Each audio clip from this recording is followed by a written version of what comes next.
Hər kəsə salam. Bu gün səs verməyə əsasən kvadratik funksiyaların izahına baxırıq. Nəyə deyilir kvadratik funksiyalar? Y bərabərdir ax kvadratı plus bx plus c şəklində olan funksiyalara deyirik. Lakin a sıfırdan fərqli olmalıdır. Bəs niyə? A-ya 0 verirsəniz, bura 0 olacaq və y bx plus c şəklində olacaq ki, bu xətti funksiyadır. Kvadratik funksiya deyil. Yəni ona görə tərif verərkən mütləq a-nın 0 olmadığı halı nəzərə alırıq. Halları nəzərə alırıq. Kvadratik funksiyanın qrafiki də paraboladır. Məsələn, bu bir paraboladır.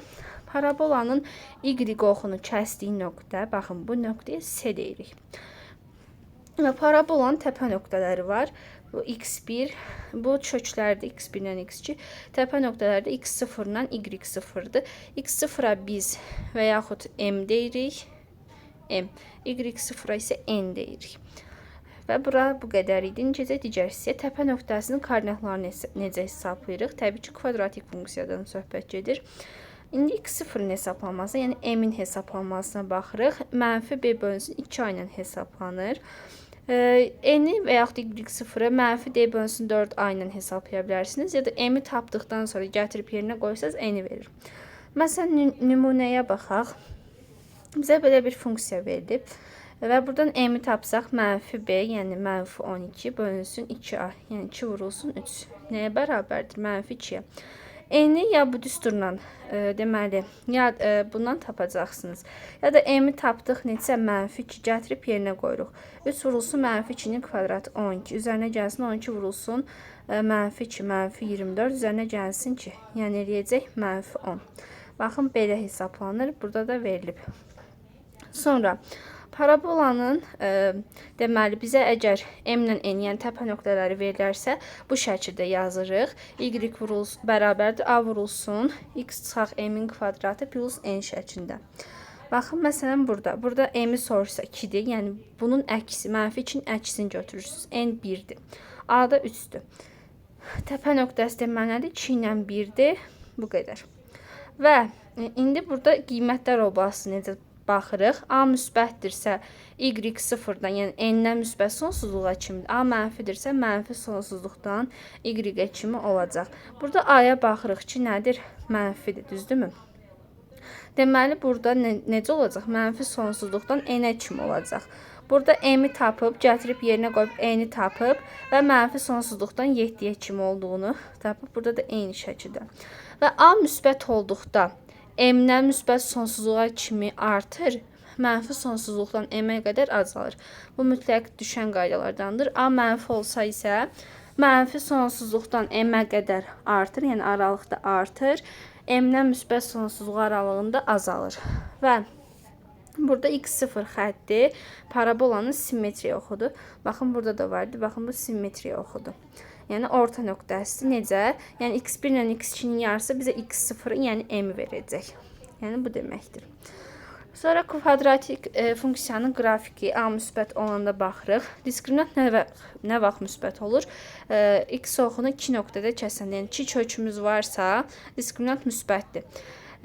Diskriminant nə vaxt sıfırdır? X1 ilə x2 bərabər olanda, yəni x oxunu 1 nöqtədə kəsəndə, əgər toxunmursa isə mənfidir.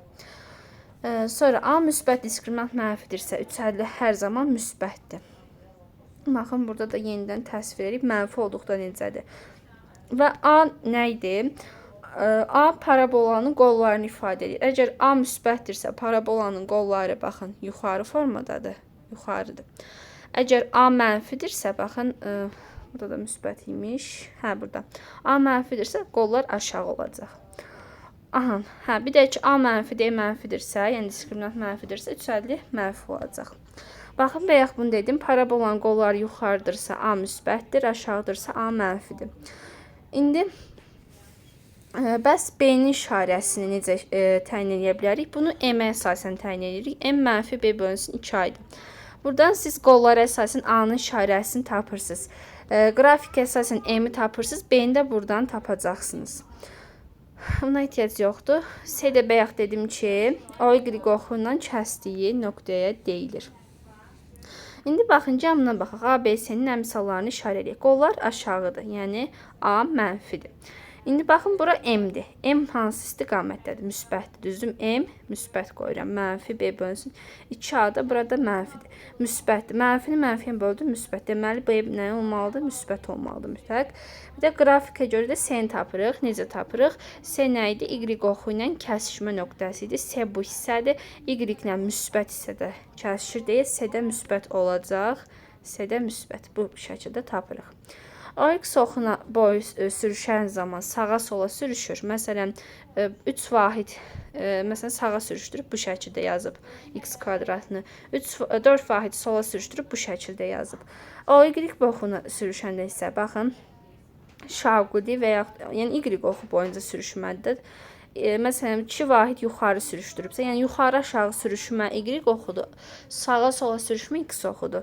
Məsələn, bunu 2 vahid yuxarı sürüşdürüb, bunu 5 vahid aşağı sürüşdürüb və s. Qayda bu qədər. İndi sualların izahına baxaq. Məsələn, baxın bura. A müsbətdir, çünki qollar yuxarıdır. İndi baxın, dəqiqə. Buradan M-i təyin eləməliyik. Baxın, bura təpə nöqtəsidir. Bura M-dir. M mənfi hissəyə düşür. M mənfidir. Mənfi B bölünsün 2A. Burada müsbətdir. Mənfidir. Bura mənfi deməli, bura müsbət olmalıdır. B müsbətdir. S-də Y oxunu kəsdiyi nöqtəyə deyirik. Baxın, S buradır. S-də mənfi hissəyə düşür. A müsbət, B müsbət, S mənfi. A variantıdır. 84 eyni tipli izah eləməyək artıq. 89-a baxaq. Baxın, burada təpə nöqtəsinin koordinatını m ilə hesablaya bilərsiniz. Və yaxud da ki, bunu belə yazaq. Tam kvadrata ayırmaqdan 4x plus 4 çıxılsın 6. X plus 2-nin kvadratı çıxaq 6. Yəni, bu nə şəkildədir? Y bərabərdir A vurulsun x çıxaq m-in kvadratı plus n. Baxın, bu şəkildə sağlam elədik ki. Burada bunun əksini götürürdük. -2. Burada da -6.